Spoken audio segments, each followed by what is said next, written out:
everyone. Happy Thursday. Welcome to another fun episode of Get Your Happy On with Olivia B.O.B, Savvy Social Humorist. And welcome to all of you to this hashtag Happy Laugh Hour. I've decided to rename it. And because the conversations always go over and we have so much fun with each of our guests. And this is where you can bring your own favorite beverage of choice. So please let me know what it is that you're having today to keep cool, to keep refreshed, to keep energized, etc. So I discovered something new recently, and this is called the tea cocktail mixer. So tea cocktail mixer, and it's made from organic tea with some juice concentrate, and you can add seltzer or tequila. I chose to go with seltzer today, and so that's what I have. And it's from the Owl Brew Company. I'll put their link here in the chat if you are looking to further check them out. But yeah, it's called the owlsbrew.com, and their website's really neat. They call themselves the Boozy Tea, which I thought was really funny. But anyway, cheers. And I couldn't find garden is where home is where the garden is. So I have this instead. Home is where the beach is. And I'm so excited for our guest today because he is Mr. Garden Troubadour himself, Mark Lyons. So we'll bring him in a minute. Yummy. So this way I can get a little bit of a guilty pleasure for this afternoon, having my boozy tea.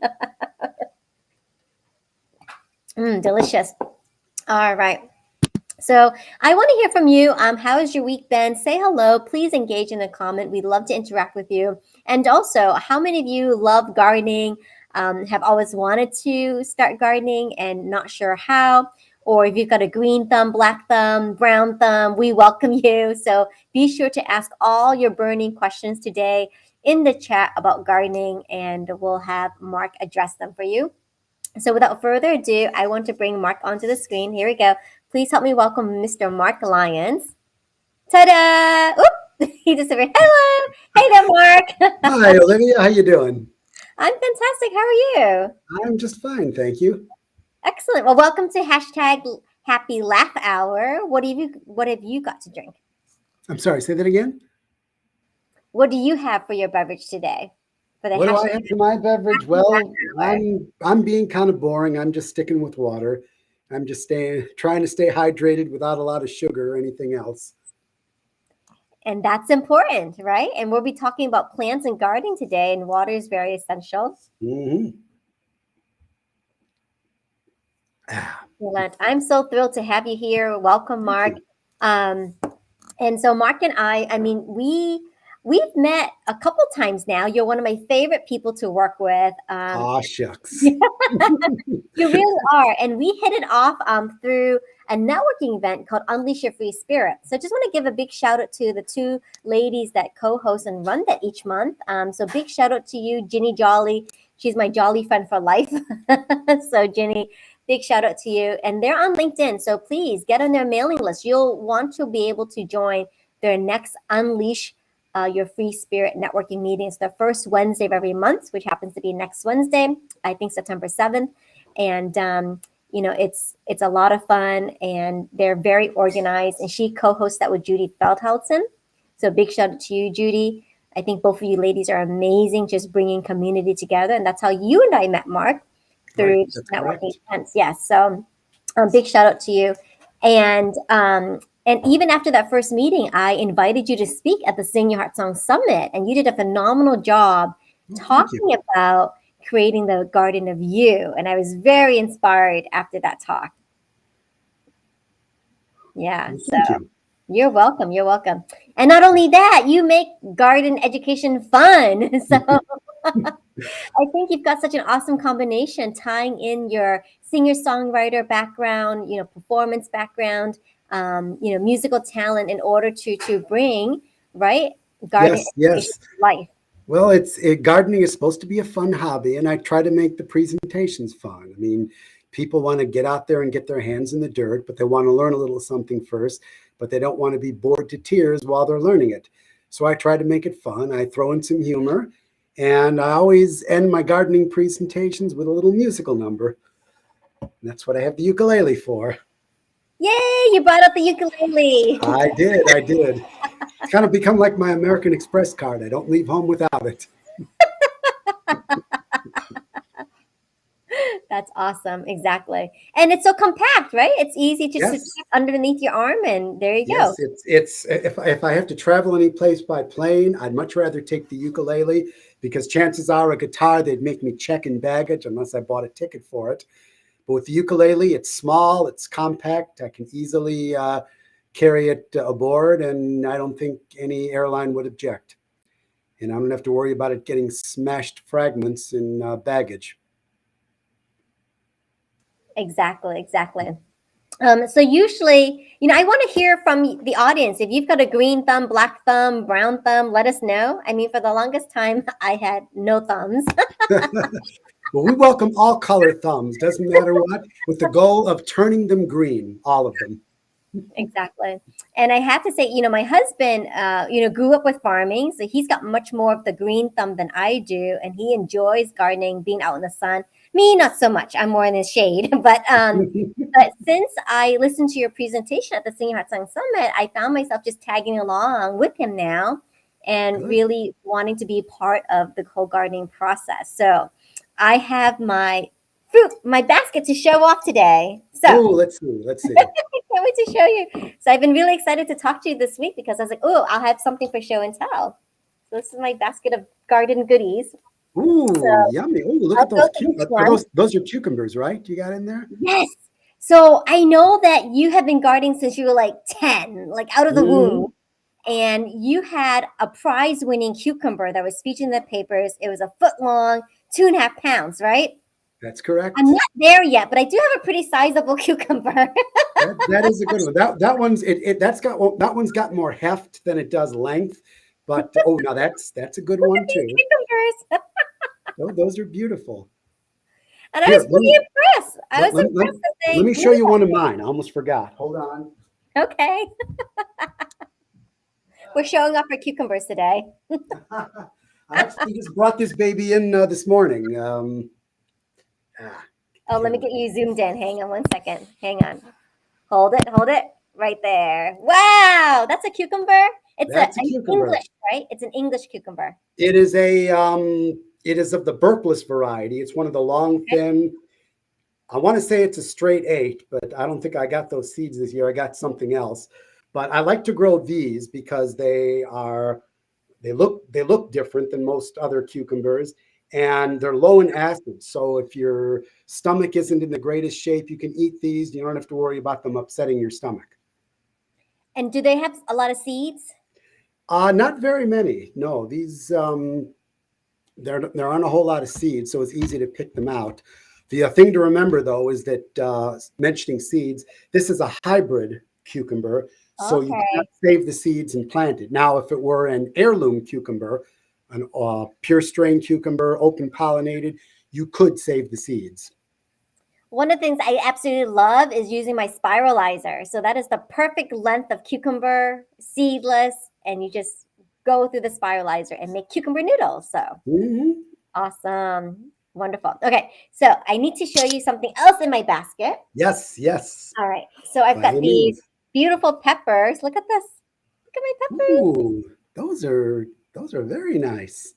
Now, And they're what not too kind are spicy. they? I've seen green ones and red ones and others. Are they sweet peppers or hot peppers?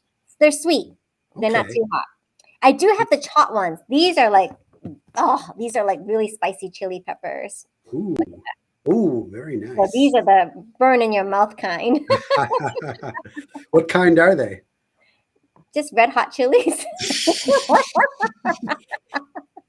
See I'm that not now super that into now that's one of the first things I tell my gardening classes is, make sure that you don't put anything in the ground unless you know exactly what it is because, if it was a great variety like you have, if you wanted to plant it again and you didn't know the name of it, you'd have a hard time finding it again.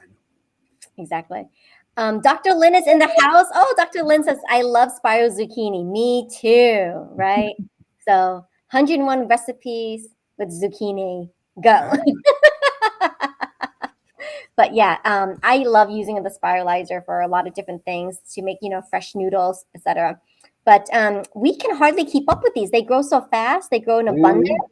And the only thing I know how to make with them is either like a particular kind of spicy fish sauce to go with our cuisine, Vietnamese cuisine, or pepper sauce. I end up just having to freeze them, right, for later for wintertime. All right, and then I don't know. That's perfect. Yes, Mark? Oh, I just said that that's perfectly fine to freeze them. I mean, actually, I teach a class on preservation. I talk about freezing, canning, drying, pickling as ways to preserve your harvest throughout the wintertime. And believe it or not, there are some plants that you can actually leave in the ground over the wintertime. Some of your root crops, like parsnips or leeks or things like that. That way, come February, say you have a sudden hankering for parsnip leek soup, instead of having to get in your car and drive all the way to the grocery store in the middle of winter and come back in your own backyard and grab some veggies and make your soup. Just as I may have mentioned be careful what you say. Just tell people I'm going out in the garden to get some veggies. Don't say I'm going in the garden to leak.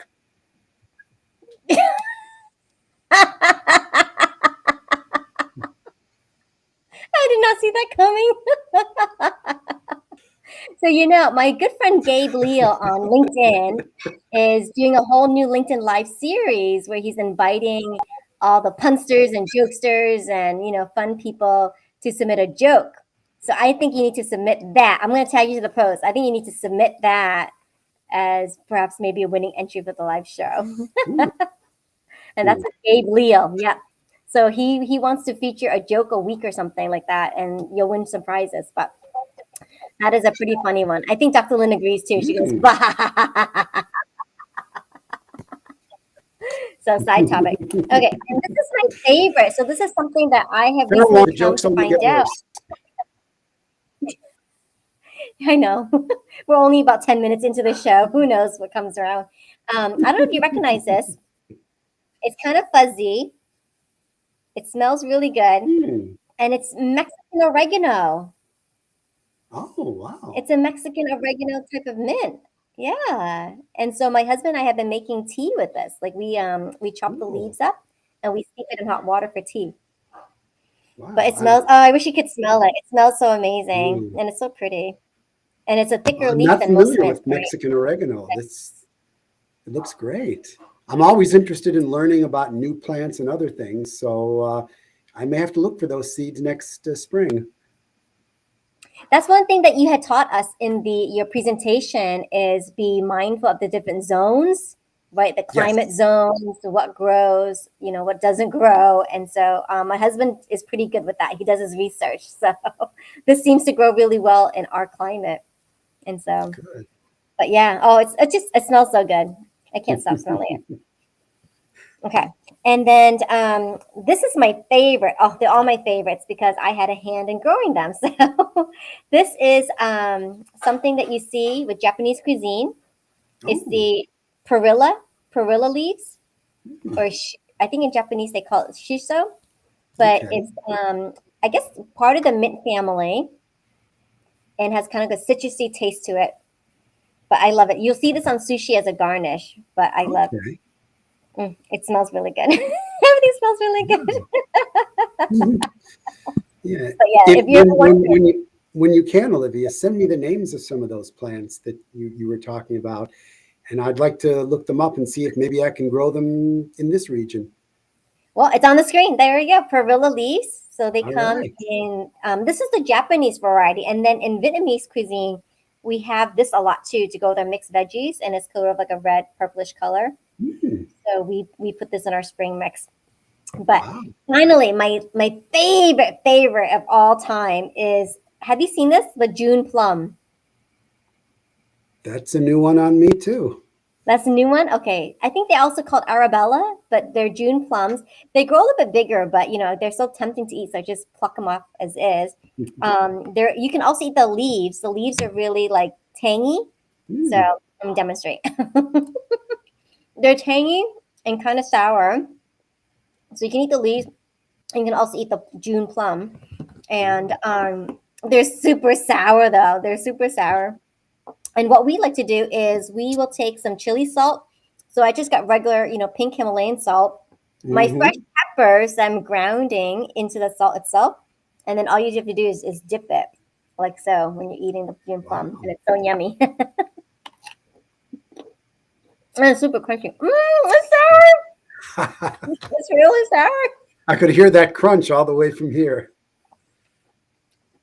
I do wish that we lived closer because I would just share all these wonderful fruits and veggies with you. Right back at you. Yeah. So, all this to say, you've inspired me on my gardening journey. I love what you do to educate others Well, that thank they you. too can grow their own food and start in their own small way. Thank you. It I guess is what would be your top 3 tips for someone that's kind of like just slowly tiptoeing into gardening? my top 3 tips. So my first one is that I always tell people, I always tell my classes is don't run before you can walk. If you've never gardened before, don't start right away thinking you're going to turn your whole backyard into a food oasis with tomatoes and cucumbers and corn and and shiso and all kinds of stuff. If you've never done it before, if you try to do too much too soon and it doesn't work out, you'll be so discouraged having spent so much time and money, you'll be less likely to do it again. But if you start small, maybe just a small raised bed or a small in-ground garden or even a container, and maybe grow a tomato, some greens, maybe even a pepper, and just keep it at that. If you succeed, you'll be inspired to maybe go grow a little bit bigger. Or if it doesn't succeed the first time, you'll be disappointed, but you'll think, okay, well, I didn't spend a whole lot of money and time. I can try again. So that's the first tip I would give. The second one I would give is, it kind of goes without saying, but plant what you like. Now kale I know is a superfood that you hear about. There are other so-called superfoods out there, but if you don't like them, then why plant them? Just because somebody else. I mean, if your idiot brother-in-law thinks that you should plant that, that's nice. Let him get his own garden. For example, Brussels sprouts, I'm sure, are a wonderful vegetable, and no offense to anybody who likes them, but you will never find them in my garden because I don't. And I guess if I was to give one more tip, trying to think what I tell my classes. The other thing I would say is, and I think I mentioned to you earlier, Olivia, don't put anything in the ground until you know something about it. And it's important because number one, you don't want to put something in the ground maybe that requires full sun when you've got part shade. So many times I hear from people who say, Mark, my tomatoes didn't grow this year.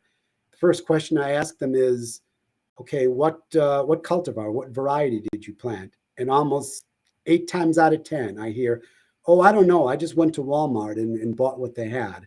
Well, that's nice and all, and maybe you saved some money, but maybe you chose a cultivar that isn't suitable for your climate, your soil, or whatever.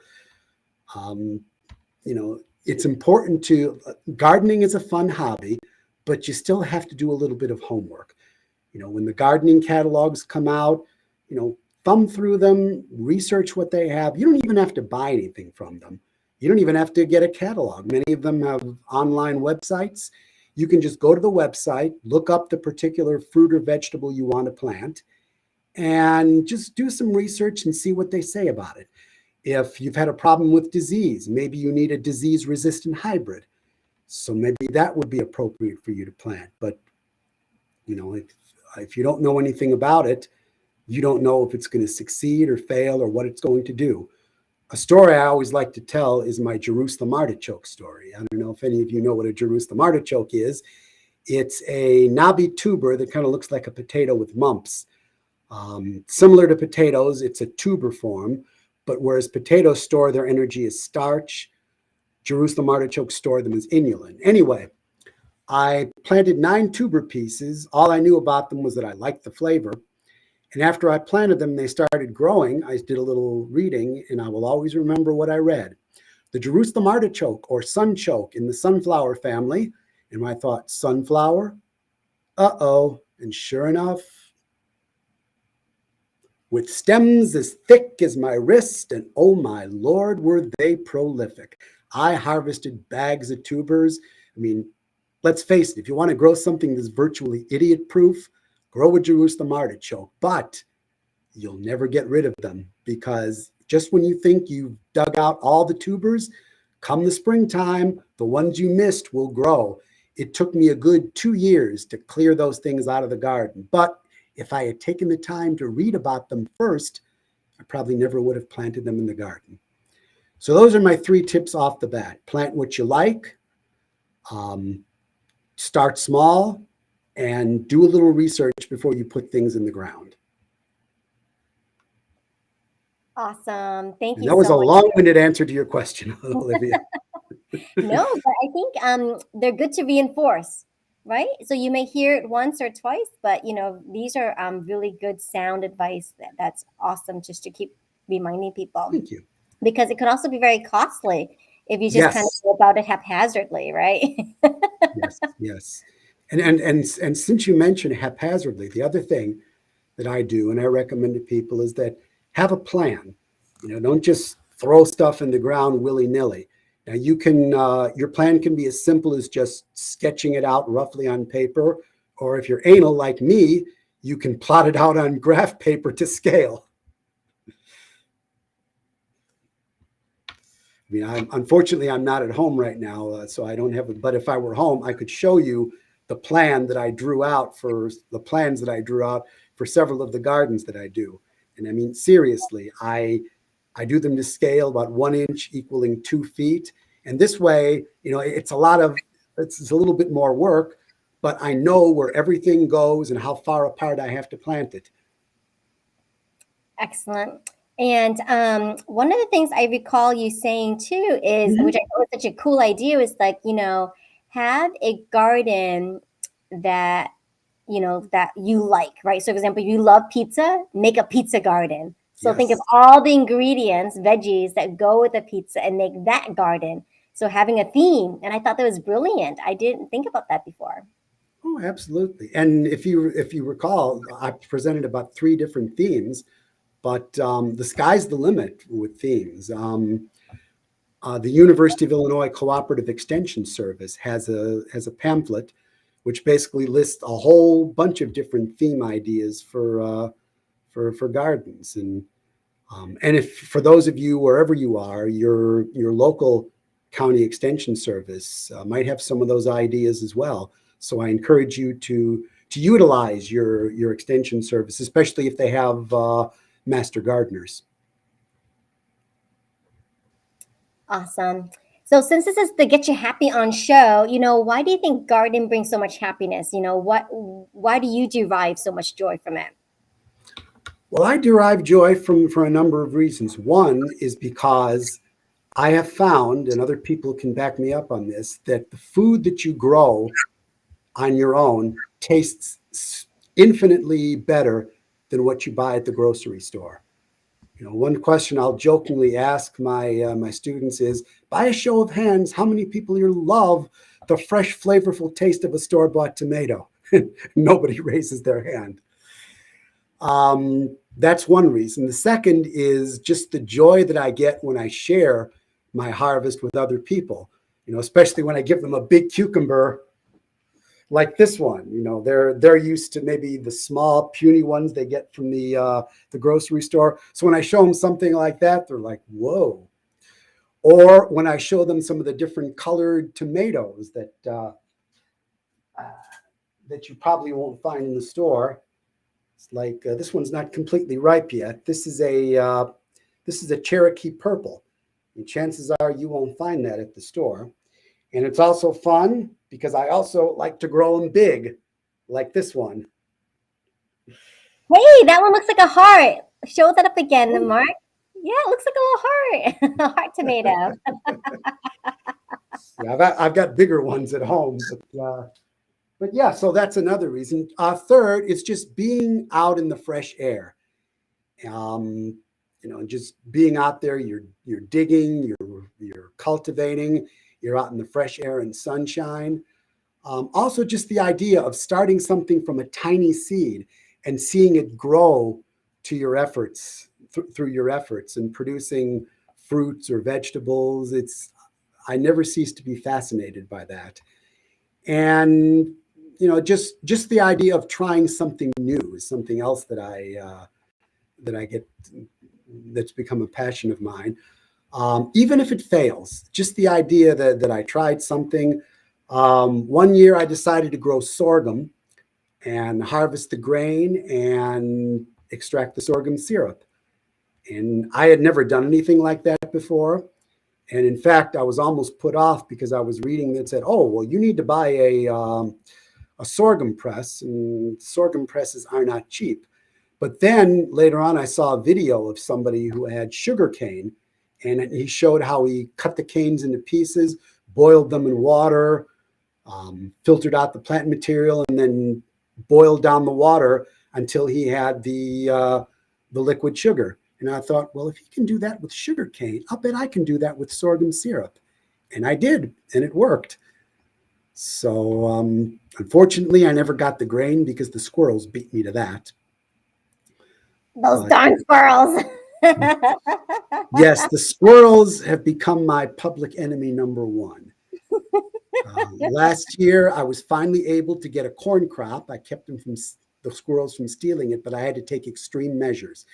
I hand pollinated the ears. I then covered the ears with socks, and then I used rebar wire to lash the ears to the stalks. And it worked. The squirrels did. The only ones that they got were the ones I missed, but I actually had a decent corn crop for once. So I finally managed to outsmart those bushy-tailed bandits.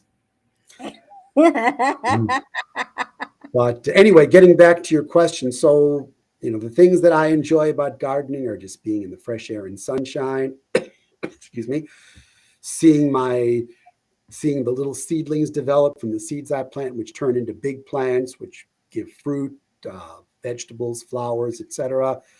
Sharing my produce with others and seeing the joy on their faces at getting homegrown produce. Excuse me. And I might also add,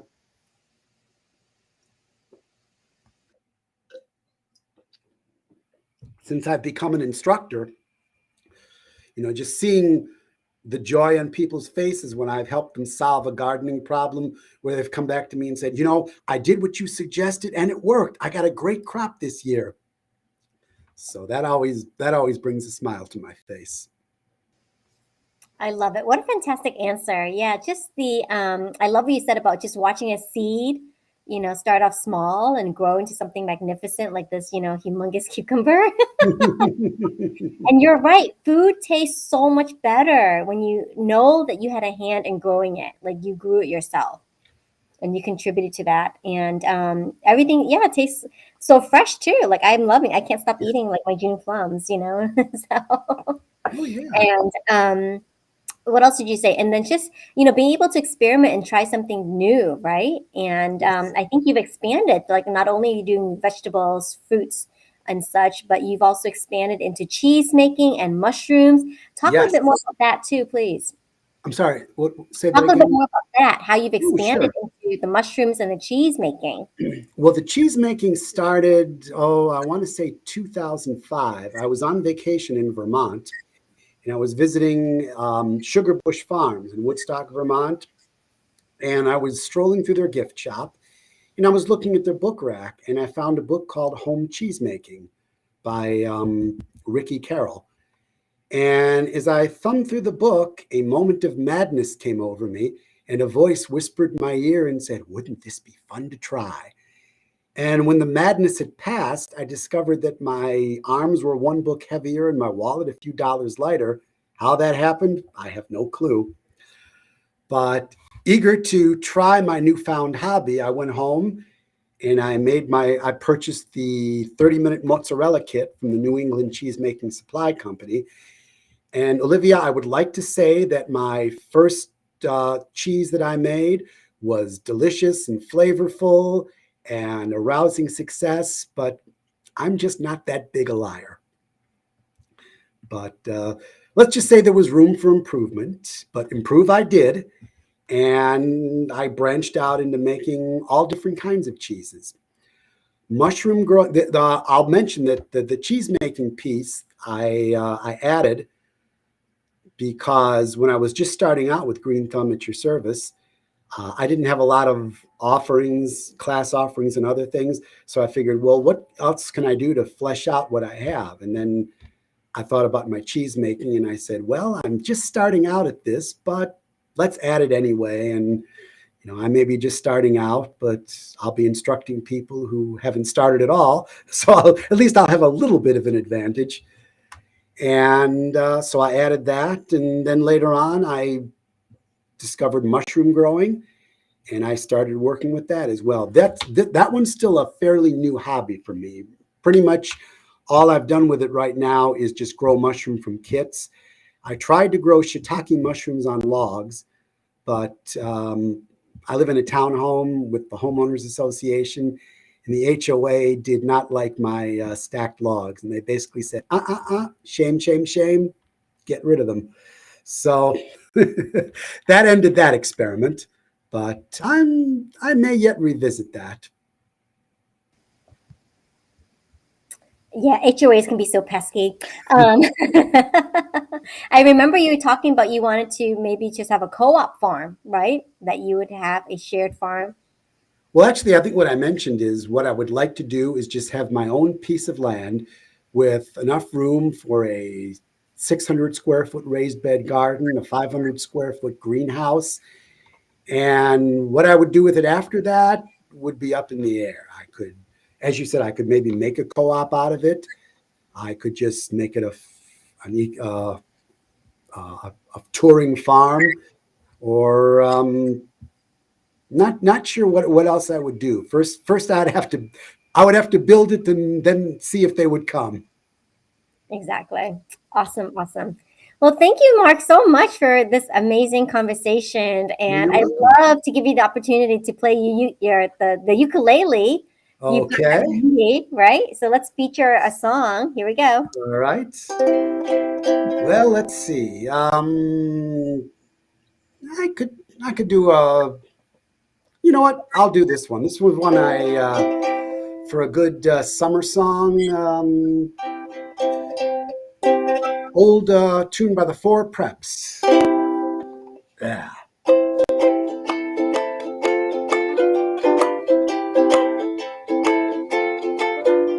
26 miles across the sea, Santa Catalina is a-waiting for me. Santa Catalina, the island of romance, romance, romance, romance. Water all around it, everywhere, tropical trees and salty air. But for me, the thing that's awaiting there, romance. A tropical heaven out in the ocean, sitting in the water serene. I'd work for anyone, even the Navy, who could float me to my island dream. 26 miles, so near yet far. I'll swing with just some water wings and my guitar. I can lose the wings, but I'll leave the guitar for romance, romance, romance, romance. 26 miles across the sea, Santa Catalina is a-waiting for me. Santa Catalina, the island of romance. It seems so distant, 26 miles away, covered with trees and girls. If I have to swim, I'll do it forever, till I'm gazing on those island pearls. 40 kilometers in a leaky old boat, any old thing that'll stay afloat. When we arrive, we'll all promote romance, romance, romance, romance. 26 miles across the sea, Santa Catalina is a-waiting for me. Santa Catalina, the island of romance, romance, romance, romance. 26 miles across the sea, Santa Catalina is waiting for me. Santa Catalina, the island of romance.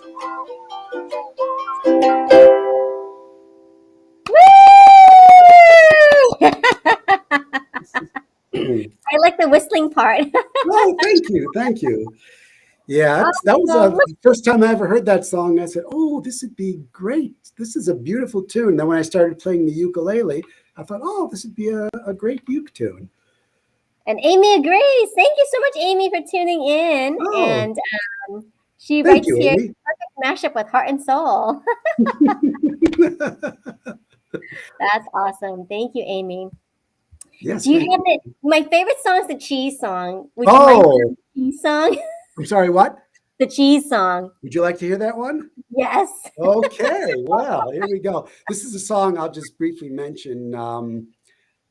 I wrote this in response to a request from a librarian. I had done a gardening presentation, and I finished up with my gardening song, and I was going to be coming back to do a cheese making presentation. And as I was walking away, the last thing she said to me was, "I want a cheese song."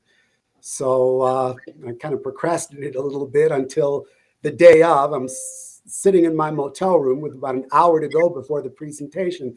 And I thought, she wanted a cheese song and I haven't written it yet. I better write fast. So I hurriedly came up with this, and I've since refined it.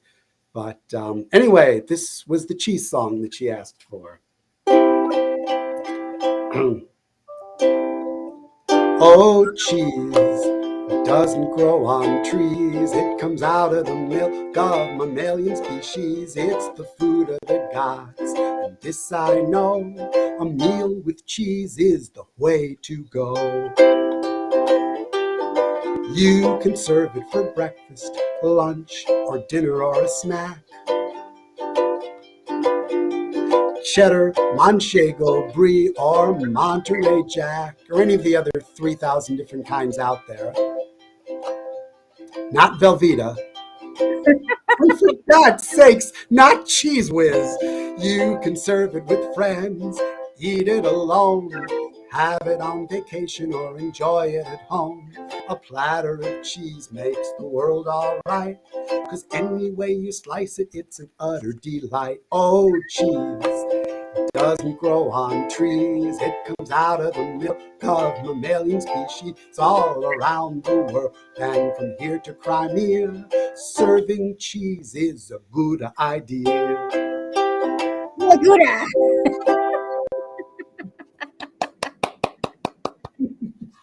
It's such a delightful song. Oh, thank you. Thank I you. never get tired of hearing that song. Oh, thank you. Thank you. Well, if you ever want to hear it again, I've got some cheese making classes coming up. I think that I'll be doing online. So you're welcome to tune in to join the class.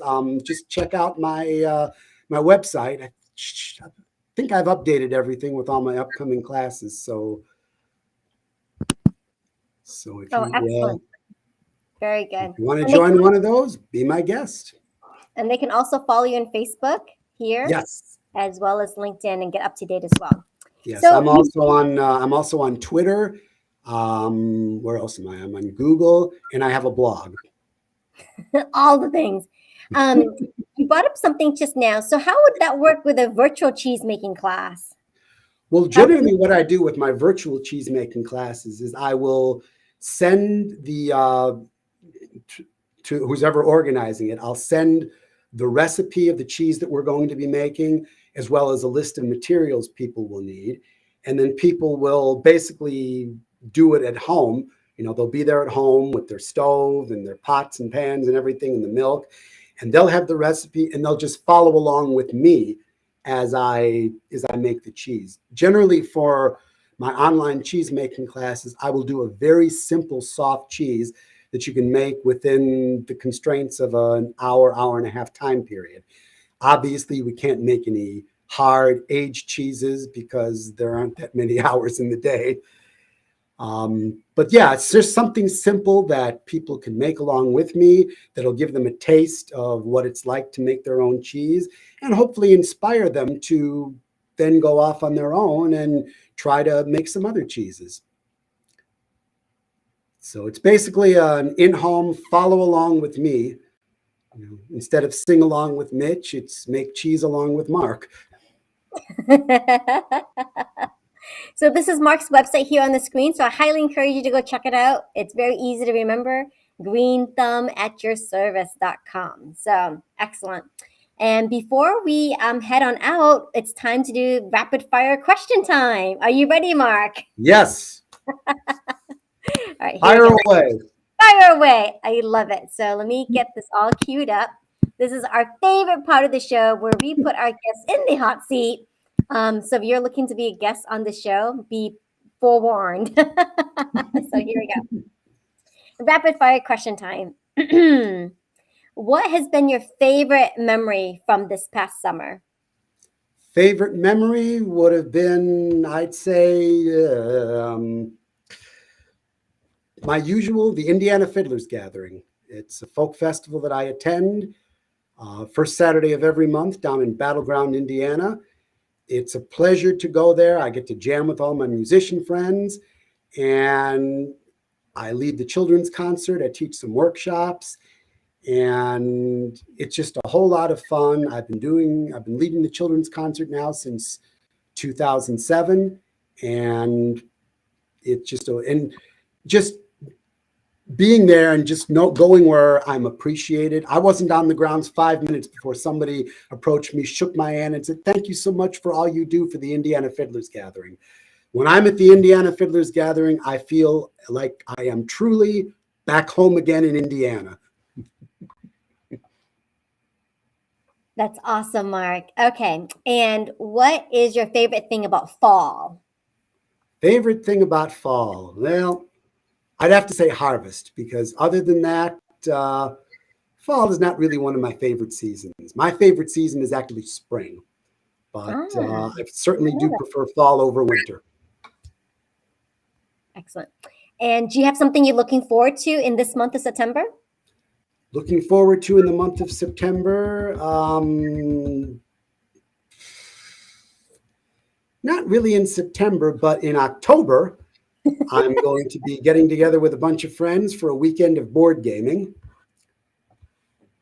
And what else? Actually, in September, well, let's see. Let me look at my calendar here. Oh, yeah, I'll be playing at the Palatine Farmers Market on September 10th. What else will I be doing? Oh, yes, and I'm getting together with a friend I haven't seen, an old high school friend that I haven't seen in about, God, what's it been now? 3-4 years. And she's just starting to take up the ukulele. So we're going to have a ukulele jam together. Oh, my goodness. Oh, yes. You have your I guess I do have a couple things in February to look forward to after all.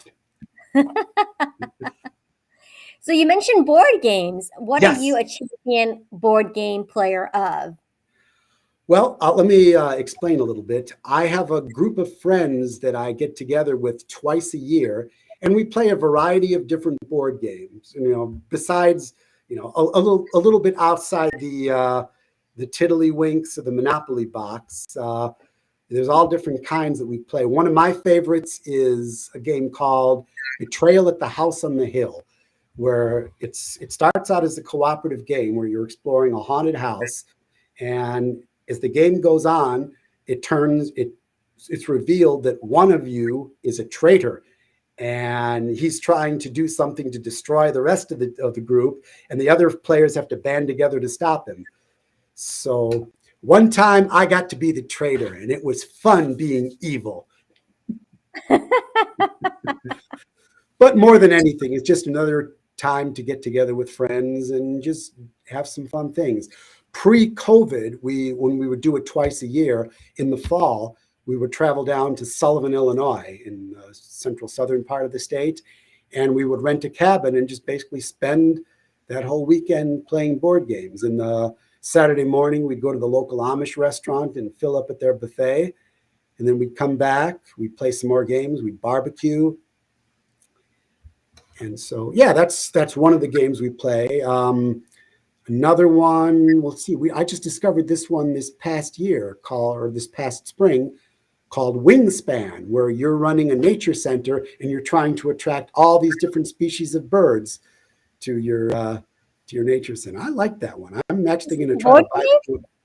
I'm This is sorry. a board game. This is a board game. Yes. Oh, wow. I'm Another thinking like one. Parcheesi and checker. Now these are games that have all kinds of little bitty parts to them, and the thing you got to be careful of is when you're all done playing, you got to check the floor to be sure that you didn't lose anything. God, there was another one we played. There's one called Chez Geek, where you're in an apartment and you're trying to gain what are known as slack points, and other people can play cards on you. Things like chode monster, somebody that's coming in and eating all your food, psycho ex-girlfriend, try and basically lower your score while you're trying to get a higher score. Okay, if you were to design a board game of your own, what would you call it? Oh boy.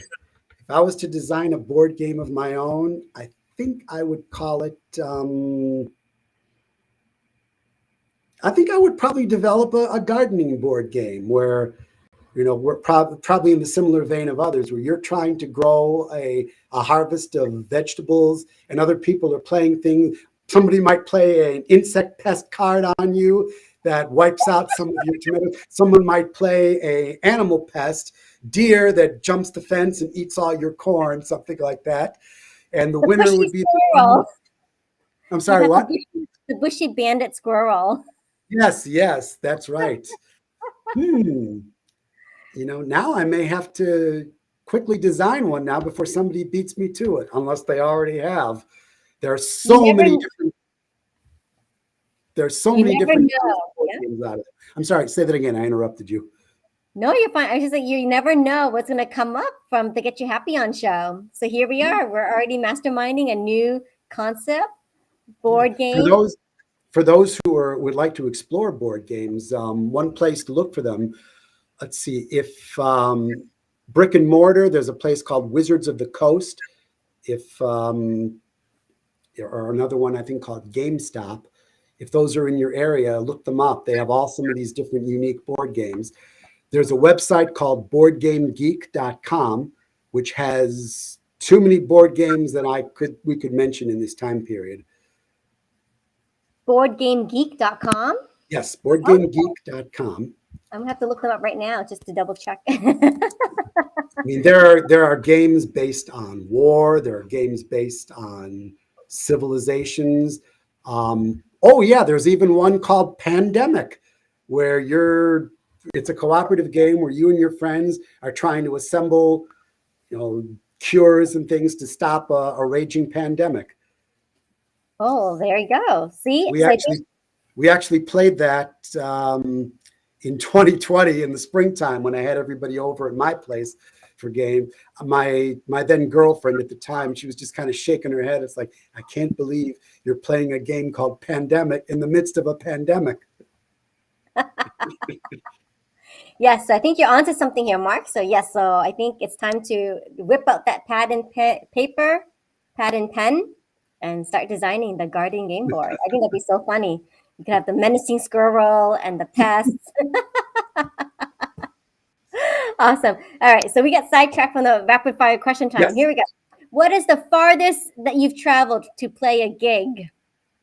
The farthest I've traveled to play a gig.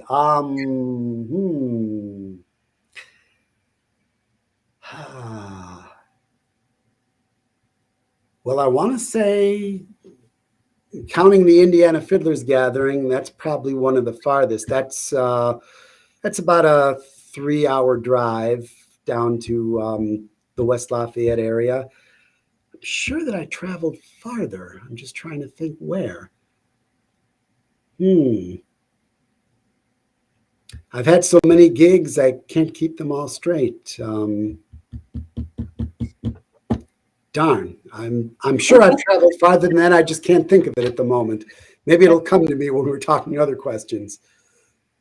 What is a dream location that you'd have for a garden class? A dream location for a garden class. Boy. Maybe somewhere abroad. I mean, I've traveled, throughout the Midwest. I've both traveled and done presentations on Zoom. But I think it would be neat if somebody from another country were to say, Mark, we'd love to have you give a presentation for us. That would be sweet. Like in Italy, right? And you could have like fresh olive trees. Yes, Make yes. your own olive oil. Or England.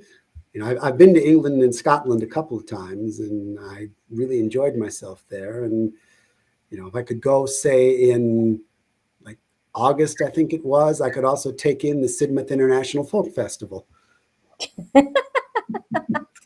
Well, looks like we better start planning. We're putting it out there. What is your favorite vegetable? My favorite vegetable, I would have to say, would be the tomato, simply because I grow so many of them. And your least favorite vegetable? Brussels sprouts. You will never find that in my garden. Now, people, to qualify, people, just recently, I was down in Teutopolis, Illinois, and near Effingham, southern part of the state. I have a friend of mine from high school. She and her husband have a vegetable farm, and she swears, she says, okay, have you ever had Brussels sprouts properly cooked, properly sauteed? Let me make Brussels sprouts for you, and you'll change your mind. And I remain open to the possibility. If Okay. somebody I was like, could, did you change your mind? yes, so if somebody could make Brussels sprouts for me in a, however they make them, sauteed, roasted with, I don't know, different kinds of herbs and spices, you might just be able to change my mind. I used to not be a fan of Brussels sprouts either until I had them sauteed with almond slivers. And that Ah, made a difference for me. It's quite tasty. Yes. So, all right. Share 3 things you can do with squash. 3 things you can do with squash. You can make squash bread, you can make squash soup, and you could make squash pie. In fact, most of the time, what we think of as pumpkin pie is usually a squash. Oh, you could also make, I have a recipe for pumpkin chocolate chip bread. You could probably do that with squash Ooh. too. Okay. Have you ever compiled recipes together? If I've compiled recipes, in other words, I found recipes, I have a whole file drawer full of recipes. Mixture of, I have cheese making recipes. I just pulled out one for making roast duck. And what else? And I have one that I use over and over again for making my homemade pickles. But I So keep that them might be all in the fun. file drawer. And Yeah, because LaDonna and I, we just wrapped up August, our live stream show in August, and it was yeah, National Picnic Month, and we were asking for recipes, and we're thinking about making a cookbook. You can make a little digital cookbook, ooh, from the Garden of Mark Lyons or something. Because I had not heard of that squash recipe until now, so that might be something fun. I just always give you more ideas to do. So oh yes, yes. board I games, need to find, I need to find a way to leave my temp job behind so I can do all this full time.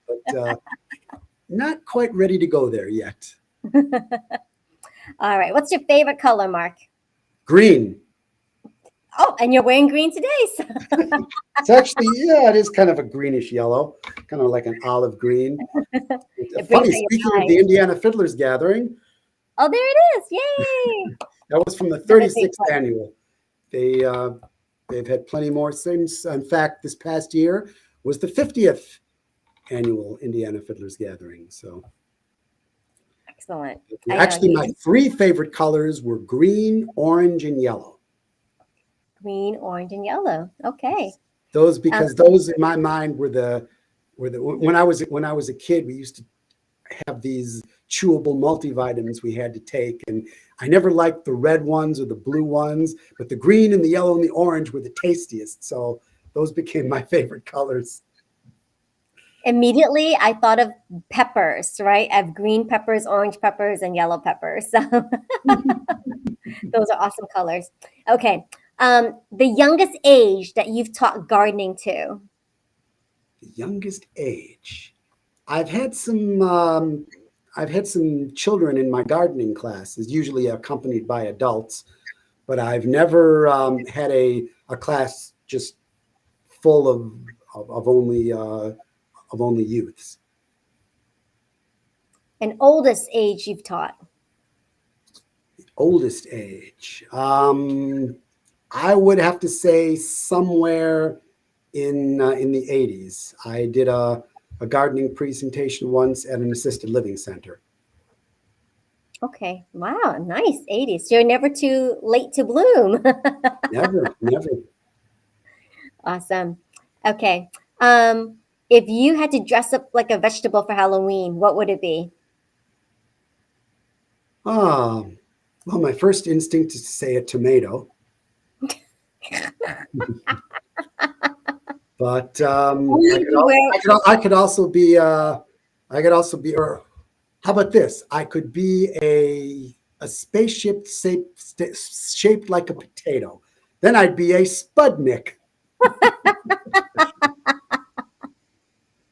Or do the jokes get worse? Awesome. Okay. So you already said that you never leave home without your ukulele. What two other things you never leave home? You never leave home without?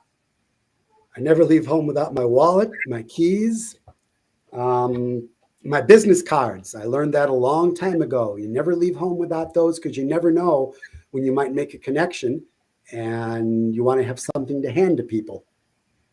Exactly. Can you make up a song right now about a tomato?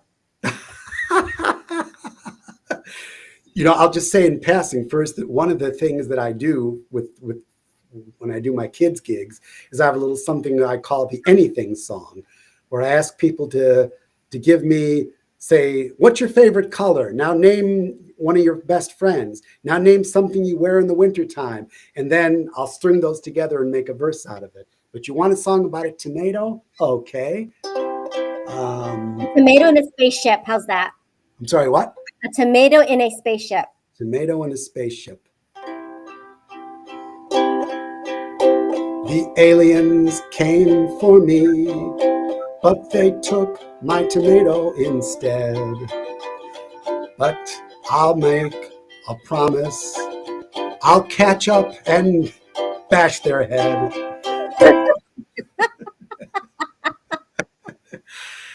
Well, that won't win a Grammy, but That was very clever. You're quick on your feet. I'll give you that. Say that again. You're quick on your feet. I'll give you that.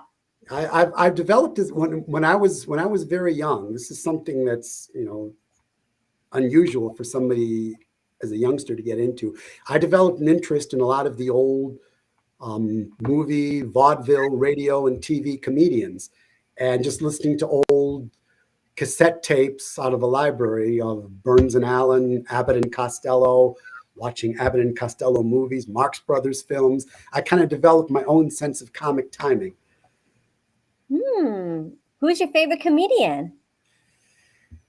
I have several, but one of my favorites is Groucho Marx. Okay. And I like the musical parodies of Homer and Jethro. Okay. They were known as America's Song Butchers. They started out. They had one that went, "Your obscene phone call made me wanna wring your neck.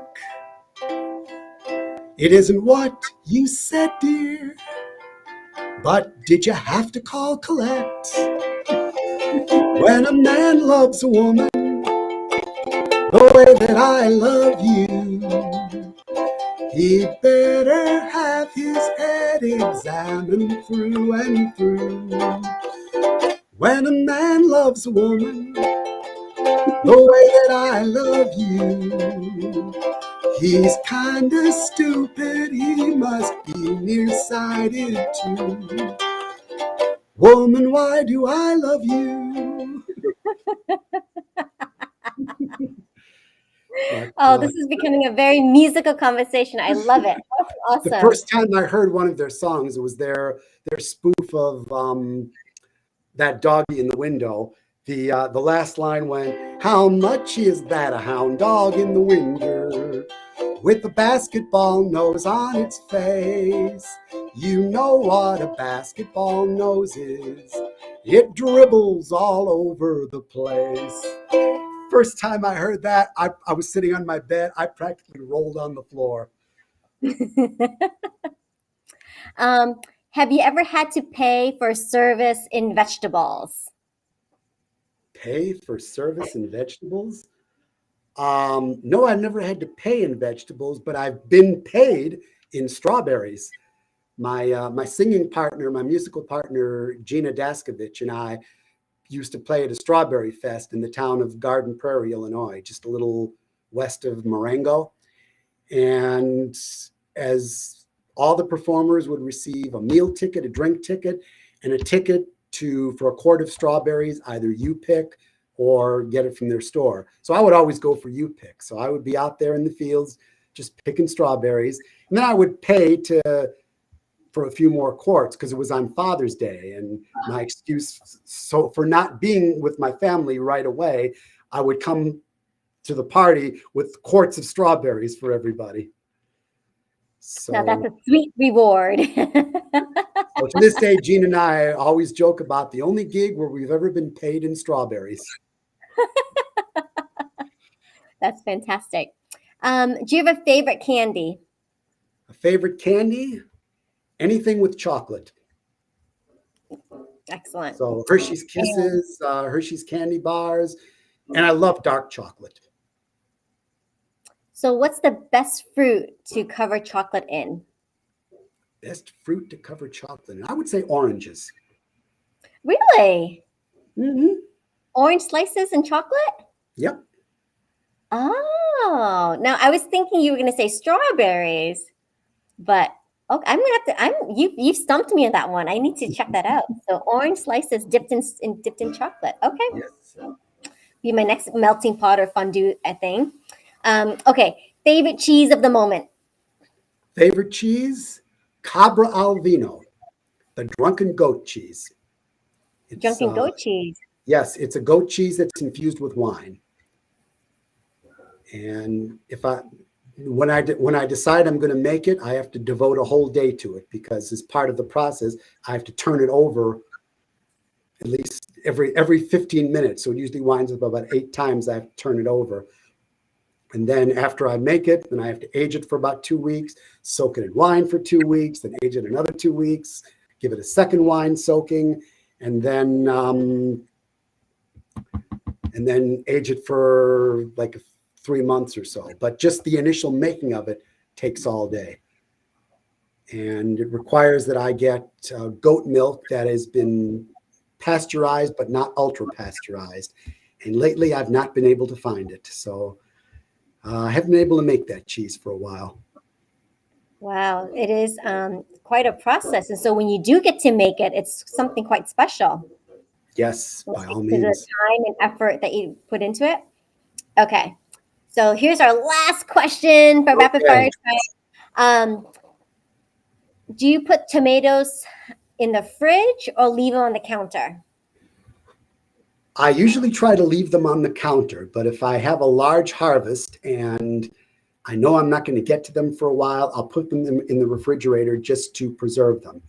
But I used to work for a food service consultancy, and when I was interviewing some restaurant, I talked to their food service manager, and she was adamant, never put tomatoes in the refrigerator. And I think and she's right. They're a little more flavorful when they're not refrigerated. But if I have to preserve them for a little while longer, I'll put them in the fridge. Excellent, because that's always a question I'm debating, counter, refrigerator, or whatnot. So thank you so much. Well, that concludes our rapid fire question time, Mark. You did fantastic. So yay! Thank you. Thank you. I learned so much about you from that. And and thank you for all the musical interlude as well, too. You are welcome. And we are at the end of time, but I highly encourage you to go. Please follow Mark's website. You can go visit greenthumbAtYourService.com and be kept up to date with all of the classes. If you're looking to hire Mark or request Mark as a speaker, get with him. He's fantastic. He's very well prepared. So I love interviewing my guests on the Get You Happy On show because I really want to encourage more collaborations and community, etc. So always remember to comment, connect, and collaborate with each other. And of course, he's very prolific on LinkedIn. So, please, if you have not connected with Mark yet on LinkedIn, do so right away. And he's awesome. He will support all your posts. You're always commenting and liking on stuff. And we did this whole LinkedIn live stream where I was giving away LinkedIn tips. And I was so happy that you took my suggestion with putting some emojis into your about section, and you did it. And it looks fantastic. So awesome job. Thank you. Yes, I'm It going makes to a try to incorporate more of the things that you talked about in that 5-week presentation, that 5-day presentation. But Olivia, I just want to say thank you so much for your support of me, for inviting me to speak at the Heart Song Summit, inviting me to be your guest and get your happy on. It's you're truly an amazing person, and I'm proud to connect with you. Awesome. Likewise, Mark. Thank you so And much. I hope one day we might be in the same bit of geography, so I could be with you in person. Absolutely. If you're in Jacksonville, I would love to show you around, my backyard farm. All right. Farm areas around here too. Please go over to Facebook and follow Green Thumb at your service. Give them a like, give them a thumbs up. And then if you want to follow all the musical adventures of Mark and Jean, they're on Facebook as well here too. So I hope that you enjoyed this episode. A little bit something different. We had a lot more musical components, which I always love. I love the creativity that comes out. And so you're such a great sport, Mark. Thank you so much. All right. With that being said, have a great night. Thanks. You too, Olivia. Take care. Bye, Mark. Bye-bye.